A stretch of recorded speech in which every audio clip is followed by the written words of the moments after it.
Nah, oleh karena itu untuk meluruskan pemahaman ini, saya hindarkan diri saya dari persepsi saya.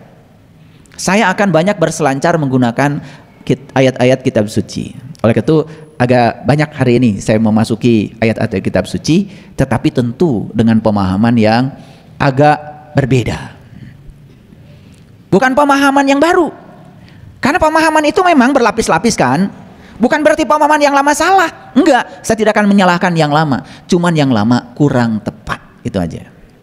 Saya tidak akan menyalahkan. Supaya sopan, kurang tepat. Karena kalau disalahkan kan suka marah. Kalau kurang tepat, walaupun salah, masih tenang. Ya kan? Ya kan? Oke. Jadi supaya kalian tenang aja. Baik, sudah dipahami ya judul ini ya? Oke. Kalau sudah dipahami, mari kita masuk pada kajian kita. Ini udah masuk pada inti kajian kita. Jangan kaget ya. Saya sudah coba searching ya tentang qada dan qadar. Bahkan saya coba lihat banyak artikel, bahkan ratusan artikel yang sudah saya baca, sama gak ngertinya saya maksudnya. Baca artikel itu. Saya tanya kamus bahasa Indonesia, kamus besar bahasa Indonesia. Nah, jadi supaya kelihatan sedikit saintifik, maka saya coba menggunakan pendekatan kamus besar bahasa Indonesia. Jadi dalam kamus besar bahasa Indonesia ada istilah nasib, ada istilah takdir, yang diambil juga dari qada dan qadar. Apa sih nasib itu? Ya, sesuatu yang sudah ditentukan oleh Tuhan atas diri seseorang disebut takdir. Ini apakah salah dari kamus besar bahasa Indonesia? Tidak salah. Tapi hati-hati menerapkannya. Karena kalau kita menerapkan ini secara langsung, sesuatu yang sudah ditentukan oleh Tuhan atas diri seseorang yang namanya takdir, ini kalau dipahami secara utuh begini tanpa ada proses untuk mencernanya sangat berbahaya. Karena ini akan mengatakan saya begini karena Tuhan. Ini akan menyebabkan seseorang untuk tidak bisa meniti ke dalam diri. Tuhan akan menjadi kambing hitam, disalahkan dalam segala hal. Sakit salah Tuhan, miskin salah Tuhan, gak punya kerjaan salah Tuhan, duit gak punya salah Tuhan, semua menjadi salah Tuhan. Bodoh salah Tuhan. Bahaya gak kalau gini? Jadi dalam kamus bahasa Indonesia ini apakah salah? Menurut saya ini tidak salah. Cuman menerapkannya hati-hati. Nah, kita harus tahu bagaimana caranya Allah bekerja, menentukan nasib seseorang, menentukan takdir seseorang. Catat dulu ya. Oke. Makanya ada yang namanya keberuntungan, ada yang namanya kemalangan, gitu kan? Sesuatu yang berhubungan dengan keberuntungan disebut baik, sesuatu yang berhubungan dengan kemalangan disebut buruk. Lalu kamus ini mengajarkan kita untuk menilai baik dan buruk. Padahal kita sudah tahu baik dan buruk sebetulnya bukan buatan semesta. Baik dan buruk buatan pikiran manusia. Setuju? Baik dan buruk adalah penilaian. Seperti benar dan salah. Hati-hati. Tuhan tidak pernah terjebak baik buruk. Tuhan tidak pernah terjebak benar dan salah. Karena Tuhan itu adalah kebenaran. Al-haqqu mirabbika fala takunanna minal mumtarin. Allah itu adalah kebenaran. Kebenaran tidak terjebak oleh baik dan buruk. Kebenaran tidak terjebak oleh disukai atau tidak disukai. Kebenaran tidak terjebak oleh benar dan salah. Pahami dulu sampai di sini, mengerti? Oke, baik. Jadi yang paling berbahaya adalah ketika kita memiliki keberuntungan, kita mengatakan Tuhan sayang pada saya. Tapi ketika kita mengalami kemalangan dan kita akan mengatakan Tuhan tidak sayang pada saya.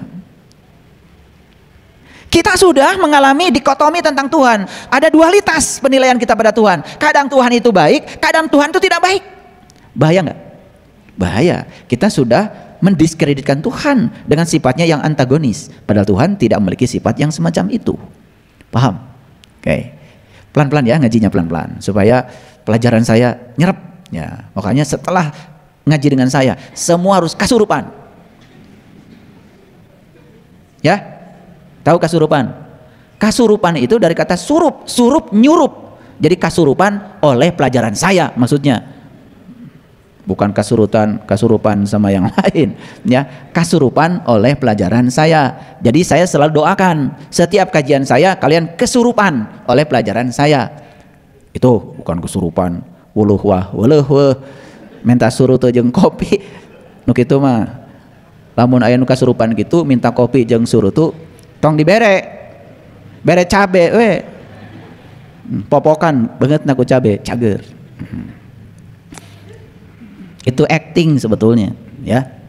Lalu datanglah tuh ya orang-orang yang sok-sok pinter menganggap diri seorang penyembuh, ahli menundukkan kesurupan.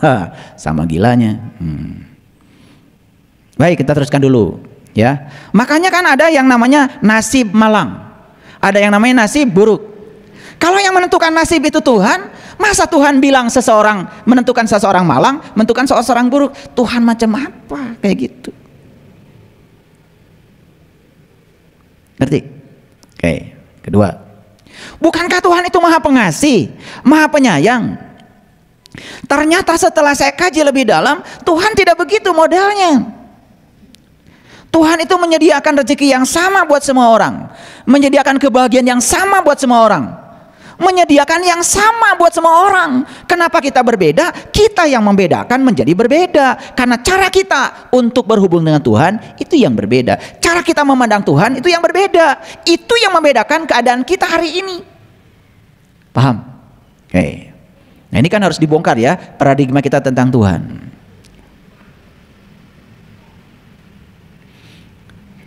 Ada banyak istilah ya di dalam kamus bahasa Indonesia. Bernasib, mempunyai nasib, nasib-nasiban. Nasib-nasiban kan artinya main judi kan, untung-untungan, bergantung pada nasib atau mengadu nasib. Kan banyak kan, kenapa kamu pergi ke kota? Mau mengadu nasib.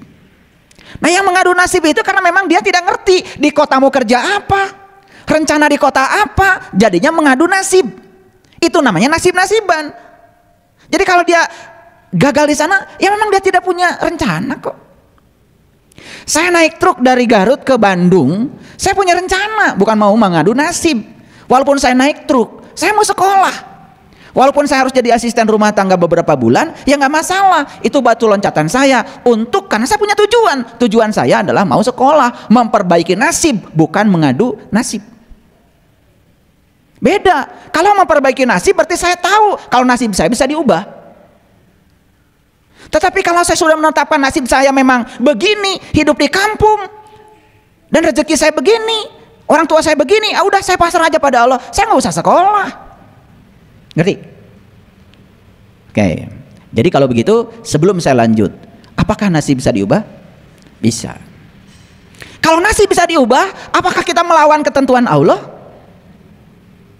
Kan kalau kita berpikir lebih jernih, lebih jujur, di satu sisi kita mengatakan nasib ditentukan oleh Allah, di sisi lain kita disuruh mengubah nasib, kan kita disuruh melawan Allah. Betul?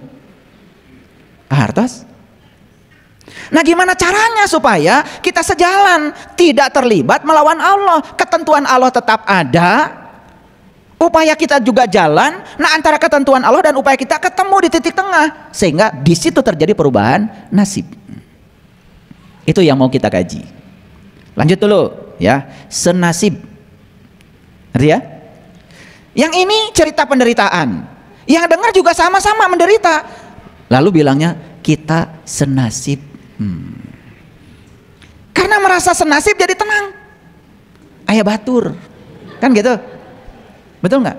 Bahkan jahatnya kita untuk bahagia saja kita harus bandingkan diri kita dengan orang lain yang hidupnya tidak bahagia. Jahat kan? Kalian untuk mensyukuri kaki kalian yang sehat itu, masa harus kalian bandingkan kakimu dengan orang yang kakinya lumpuh? Dan banyak orang yang kemudian mengajarkan kita seperti itu. Kamu bersyukur kakinya sehat. Coba lihat tuh orang lain yang kakinya sekarang lumpuh, hanya untuk bersyukur atas kaki sehat perlu orang lain yang menderita. Apa begitu? Apa nggak kejam itu ngaji seperti itu?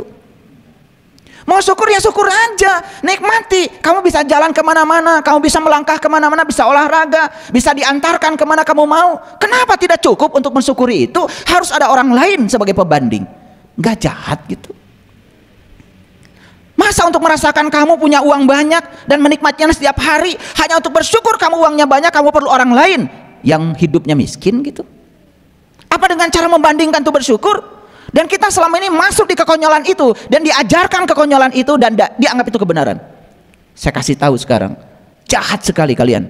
Kalau hanya untuk bersyukur aja, kalian perlu pembanding orang yang lebih buruk kehidupannya dari kalian. Itu bukan syukur itu. Bukan syukur. Itu kejam. Gak tahu diri. Paham? Oke, kita tinggalkan kamus bahasa Indonesia. Sekarang kita masuk ke sini. Beberapa bulan terakhir ini di fase yang terakhir dari proses perjalanan saya. Jadi 30 tahun mencoba memahami apa sih qadha itu, apa sih qadar itu. Kenapa dua kata ini qadha dan qadar ini ada? Dan saya baca semua artikel yang ada, yang ditulis oleh banyak orang yang mengatakan dirinya menulis artikel, saya memahami qadha dan qadar itu nggak jelas. Qadha katanya ketetapan Allah, qadar juga ketetapan Allah. Atuh ari sarua hartina mah nama ke beda, ngalilir maneh. Saya tahu ya, leluhur kita tuh kalau ngasih dua kata yang berbeda, pasti maksudnya berbeda, pasti artinya berbeda. Nah, saya ingin menyampaikan sebuah garis batas apa bedanya qadha dan qadar. Gini, ada BMKG, suka meramal kan? BMKG bilang, Bandung besok hujan. Kata BMKG. Pernah nggak kalian berpikir, bagaimana caranya BMKG bisa bilang besok Bandung hujan? Itu namanya data. Ada data yang dimiliki mereka, data tentang kelembaban, data tentang tekanan udara, data tentang suhu, data tentang sirkulasi udara, dan banyak data yang lain yang mereka miliki. Dan data itu adalah sesuatu yang sudah terjadi.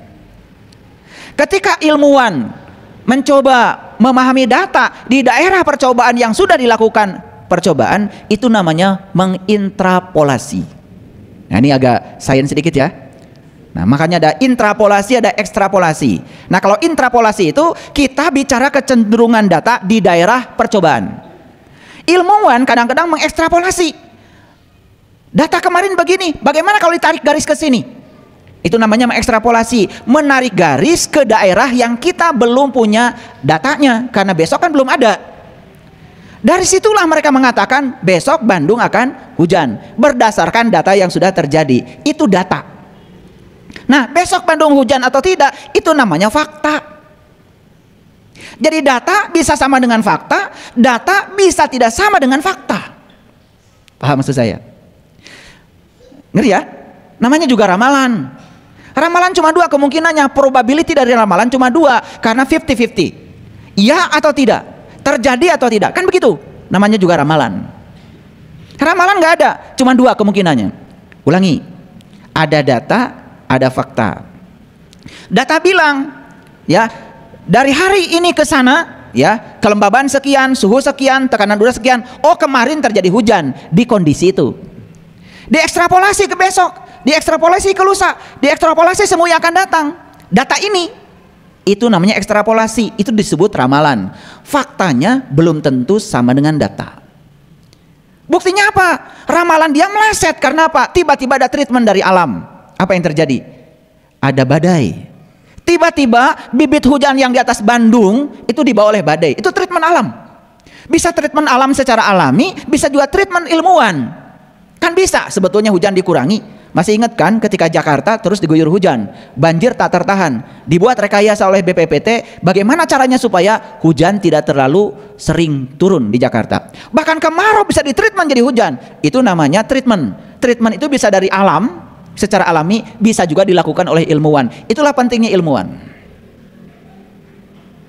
Ini ngerti nggak saya ngomong gini?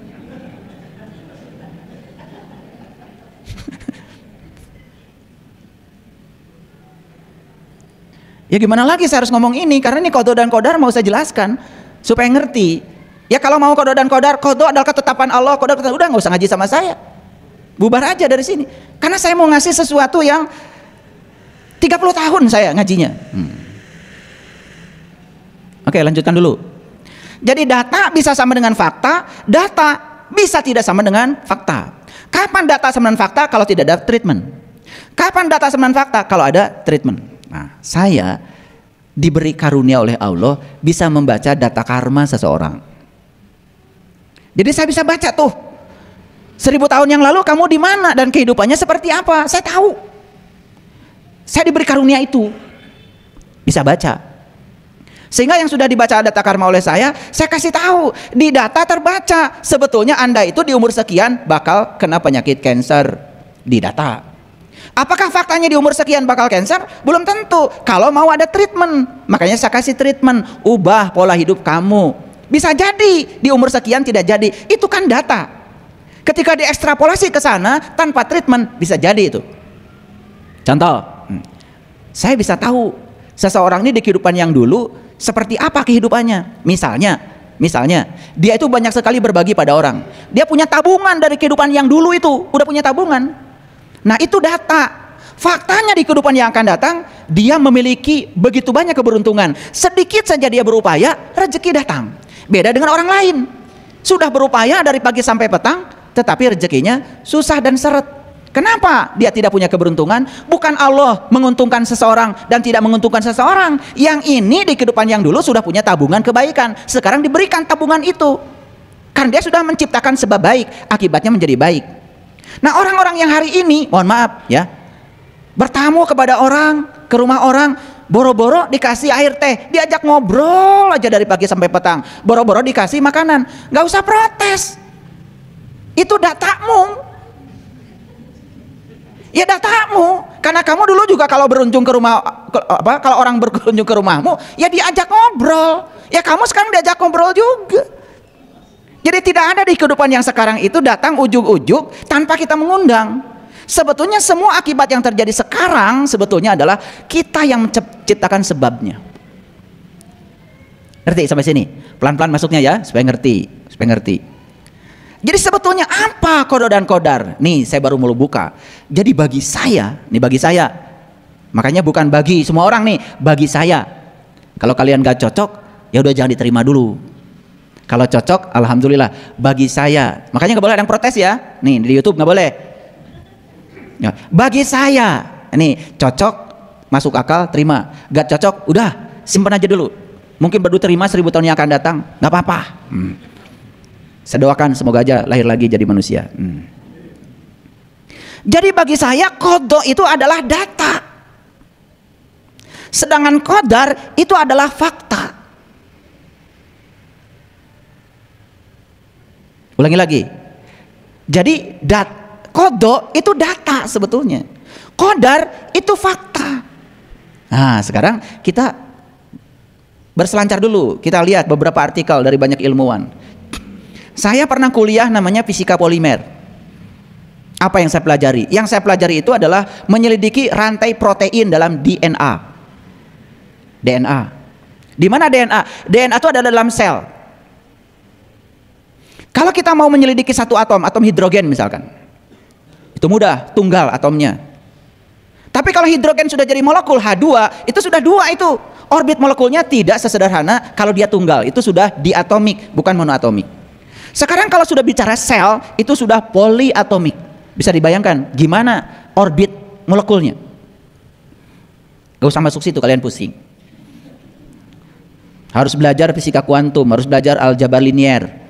Bukan aljabar yang x kuadrat ditambah 4x ditambah 3 sama 0, berapa x1 berapa x2 yang gitu aja kalian gak lulus. Ya kan?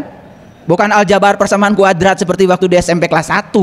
Bukan. Aljabar linier itu berbicara tentang ruang momentum, ya. Bukan ruang koordinat x, y, z lagi, bukan ruang biasa. Itu sudah ruang fase itu, ya. Itu perlu belajar matriks 1000 kali 1000, bukan 4 kali 4. Menentukan determinan matriks 4 kali 4 aja dulu waktu belajar matriks di SMA, kalian nggak lulus. Baru 4 kali 4, apalagi 1000 kali 1000. Itu nggak bisa lagi pakai manual, harus pakai komputasi. Itu waktu saya belajar. Disitulah saya tahu bagaimana hebatnya DNA. Ternyata DNA itu adalah rantai polimer. Di situ ada berbagai macam atom-atom yang disusun untuk membangun DNA. Isinya apa DNA? Sekarang semua ilmuwan mengatakan satu DNA dalam satu sel bisa menyimpan 3 miliar data.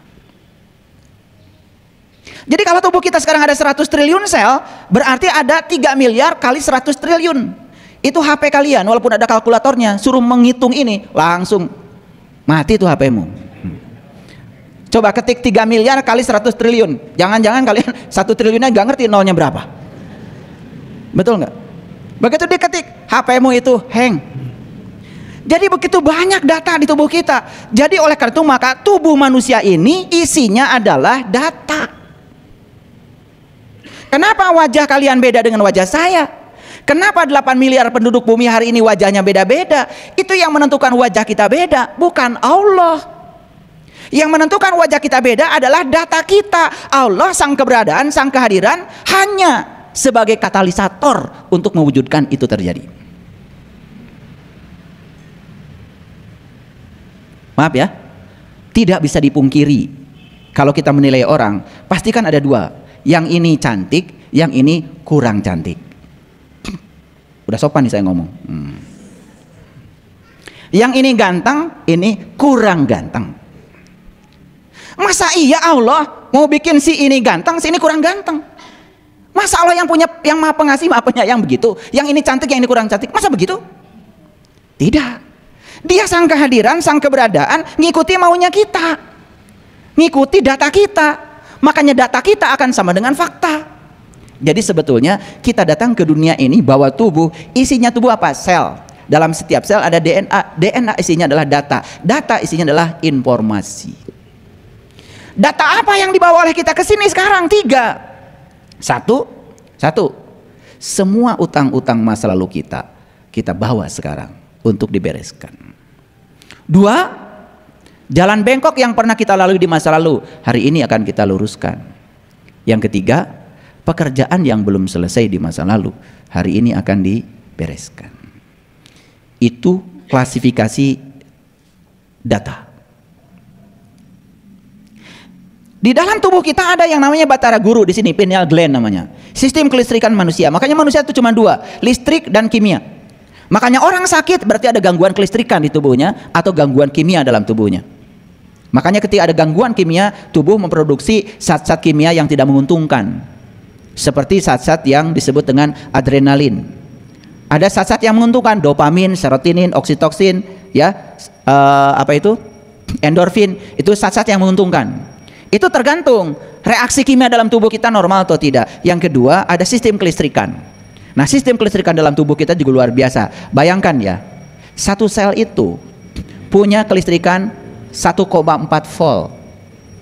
Sekarang kalau 100 triliun sel kali 1,4 volt, berapa triliun volt dalam tubuh kita?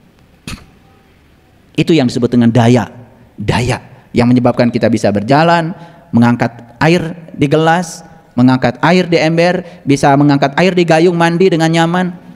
Kadang-kadang kita tidak syukur ya itu ya, bisa mandi di kamar mandi, ngambil air, itu aja kadang-kadang kita sudah lupa.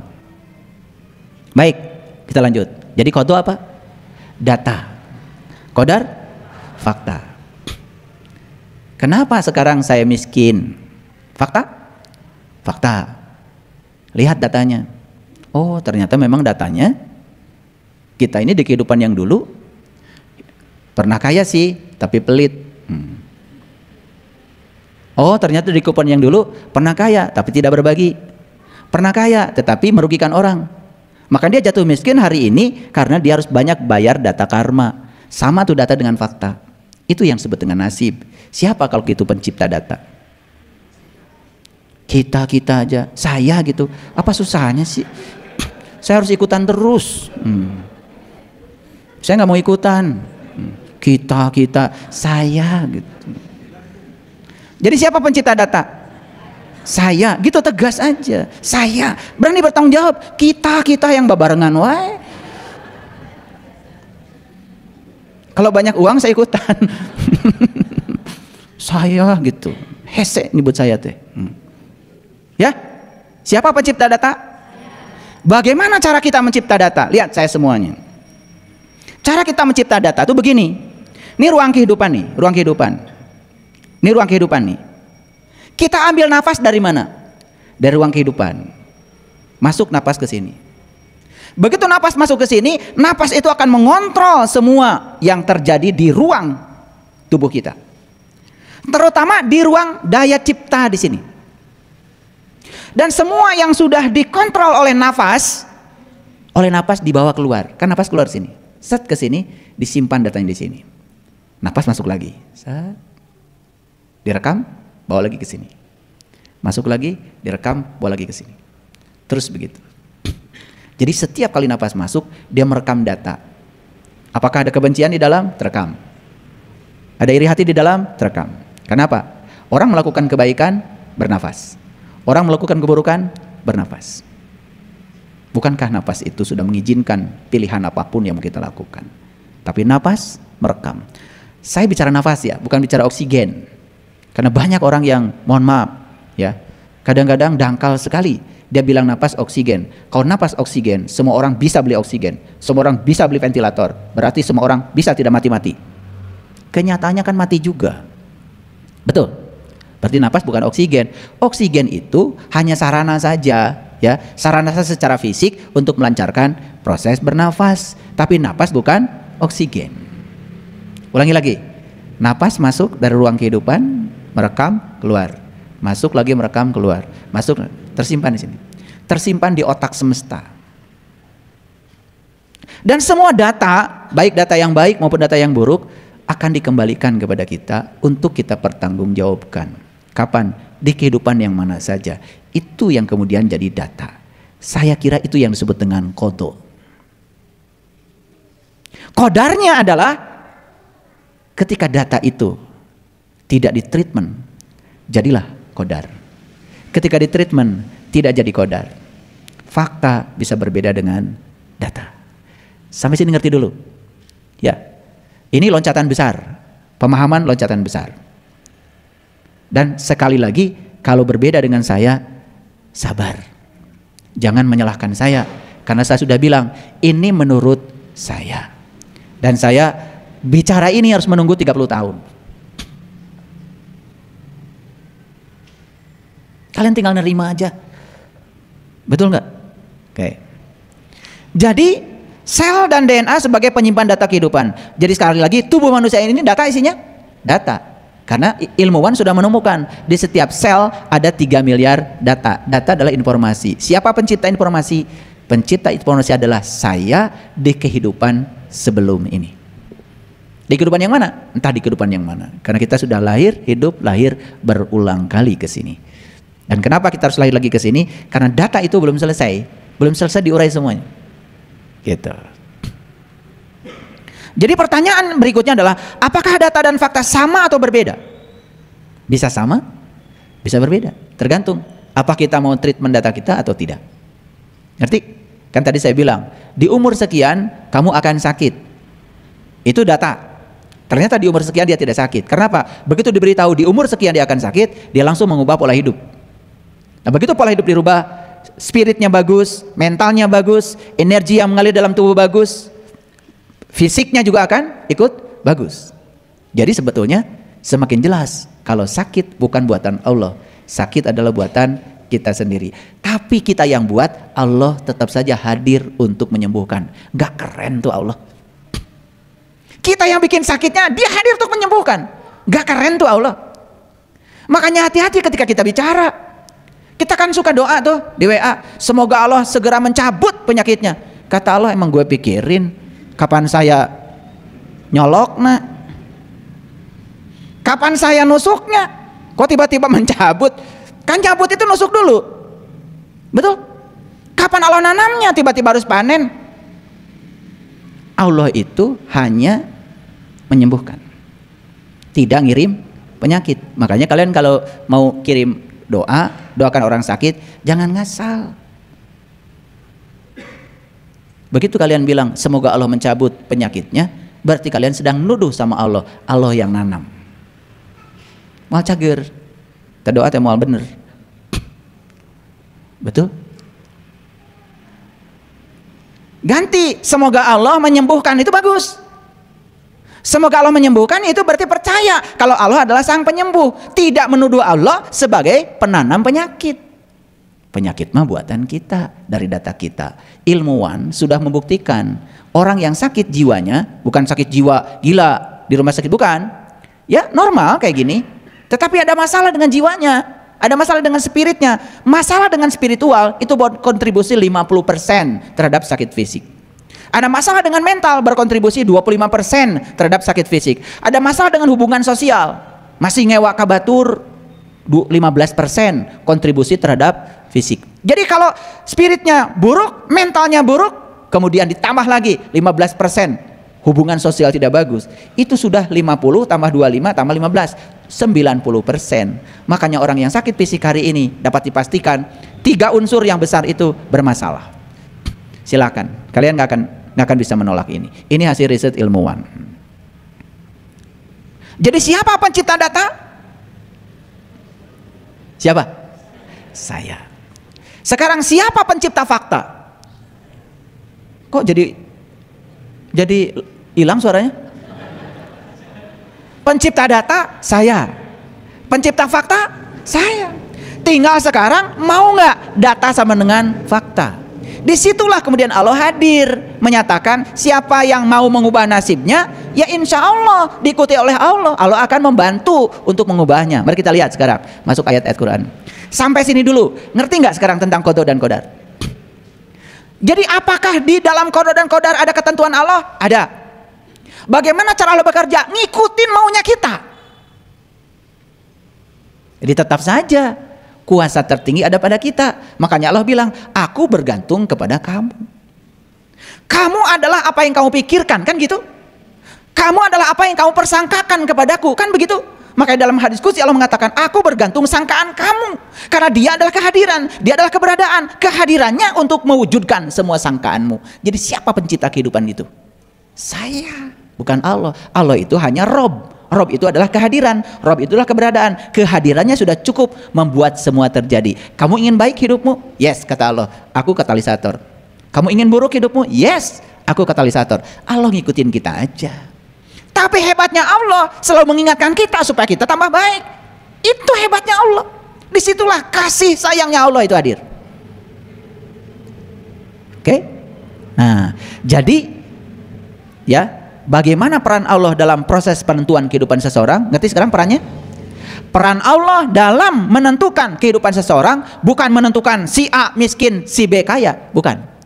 Yang ingin miskin, sok. Yang ingin kaya, sok. Yang ingin sehat, sok. Yang ingin kaya, sok. Jadi semesta ini oleh Allah diciptakan berdasarkan hukum sebab akibat. Siapa yang menciptakan sebab baik, maka dia akan menerima akibat baik. Siapa yang menciptakan sebab buruk, maka dia akan menerima akibat buruk. Di situ Allah bekerja sebagai katalisator. Itulah yang disebut dengan Rob al-Alamin. Suka baca kan? Suka. Bacanya aja kalian keliru. Alhamdulillahi Rabbil Alamin. Hirob. Hirob itu perang. Makanya perang terus. Coba luruskan bacaan Al-Fatihahnya. Alhamdulillahi Rabbil Alamin. Alhamdulillahi segala puji milik Allah itu kalimat yang terpisah. Rabbil Alamin juga terpisah. Alhamdulillahi segala puji milik Allah. Rabbil Alamin, dia adalah keberadaan, dia adalah kehadiran di semesta ini, bukan pencipta. Coba baca Al-Fatihah dibetulkan. Alhamdulillahi Rabbil Alamin, Ar-Rahmanir Rahim, Maliki Yaumiddin, Iyyaka na'budu wa iyyaka nasta'in. Hanya kepadamu aku menyembah, bukan iyyaka na'budu wa iyyaka nasta'in. Gimana sih kalian? Iyyaka dengan na'budu terpisah. Iyyaka na'budu wa iyyaka nasta'in terpisah. Ini disatukan, iyyaka na'budu wa iyyaka nasta'in. Gimana? Dari sisi grammar aja itu tidak memenuhi syarat. Belum lagi siapa itu Kana dan Kanas. Di daftar setan itu ada tuh si Kana dan si Kanas. Jadi kalian sholat manggil setan. Alhamdulillahi Rabbil Alamin, Ar-Rahmanir Rahim, Maliki Yaumiddin, Iyyaka na'budu wa iyyaka nasta'in. Ihdinas syiratal mustaqim. Syiratal ladzina an'amta 'alaihim ghairil maghdubi 'alaihim waladdallin. Amin. Nah, kalau baca Al-Fatihah gitu aminin. Alhamdulillahi rabb. Jangan diaminin, perang terus kamu.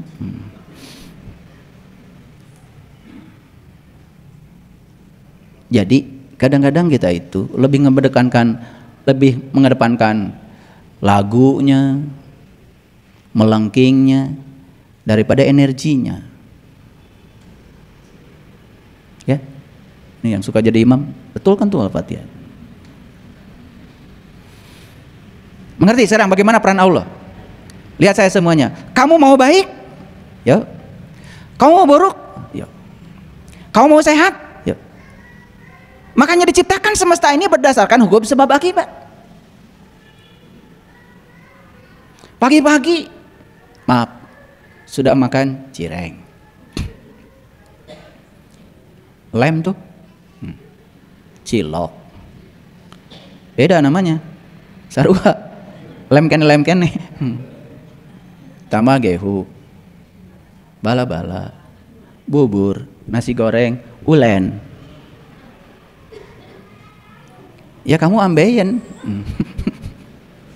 Setiap mau pup aja harus ngeden. Belum minum, belum apa, sudah makan itu. Kenapa sih pagi-pagi minum air hangat dulu?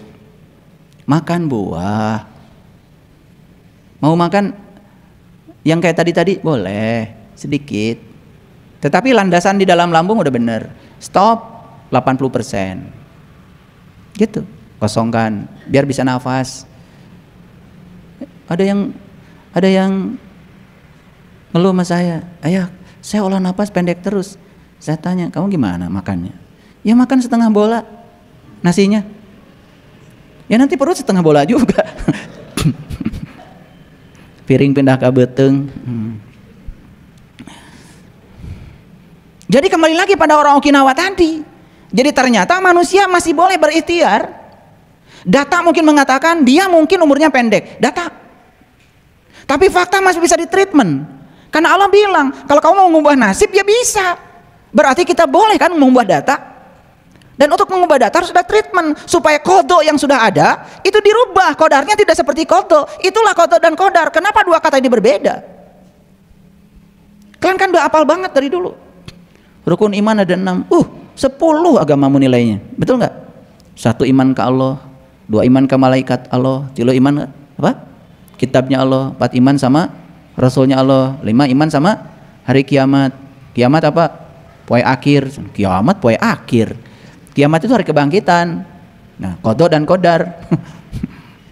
Ima percaya sama semua ketentuan Allah, tos we percantan ke Allah. Nah, eta imah keun tuh da abdi mah qada sareng qadar ti Allah.